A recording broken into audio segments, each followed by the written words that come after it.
A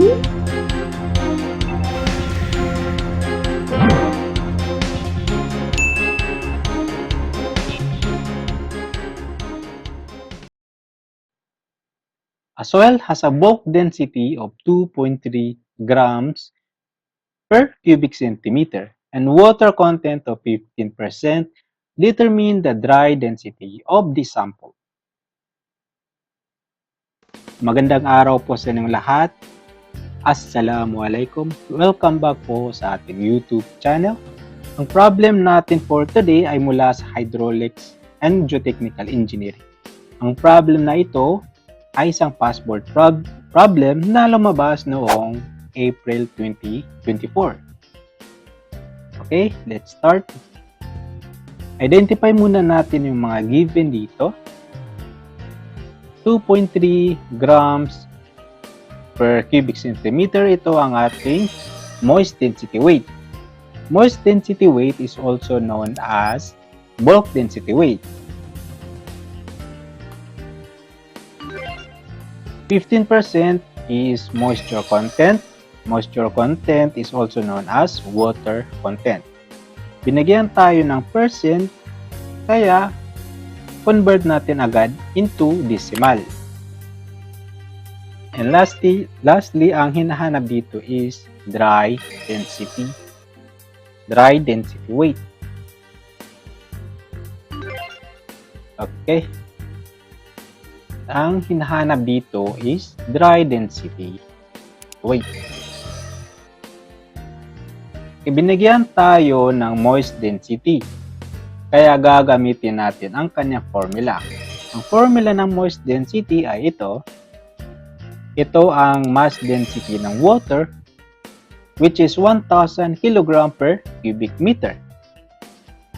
And kung mapapansin ninyo, ang formula is pareho lang sa unit weight or moist unit weight. Ang pinagkaiba lang nila is ito, sa moist unit weight, ang ginamit dito is unit weight ng water, which is 9.81 kN per cubic meter. While dito sa moist density weight, ang ginamit dito is mass density ng water, which is 1,000 kg per cubic meter. Okay, balikan natin ang dry density. Formula niya is ito.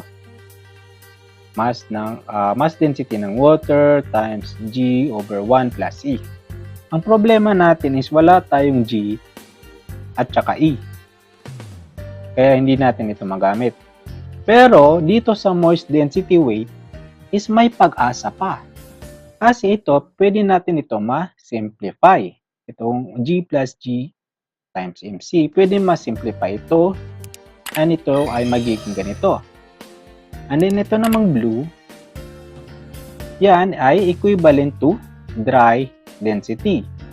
Kaya pwede natin i-substitute dito yung dry density. Kaya ito na yung magiging formula. Actually, mas maganda kung memorizein na lang ito para kung ma-encounter natin yung ganitong problem is ito na yung gagamitin natin. Hindi na kailangan mag-derive. Magde-derive ka lang kapag nakalimutan mo ito. Okay? So meron na tayong moist density, meron din tayong moisture content, kaya substitution na lang ito. Kung mapapansin niyo dito sa calculator natin, gumamit ako ng shift solve. Pero kapag sa actual talaga, hindi na kailangan kasi pwede ito i-transpose dito sa kabila, and then ito na yung magiging ito na yung i-input natin sa ating calculator. Pero for this video, gagamit tayo ng shift solve para hindi na magulo tingnan ang ating solusyon. Para ganito na lang yung makikita natin. And then it's up to you kung gagamit kayo ng shift solve or ita-transpose ninyo. So, anyway, ito ang ating final answer.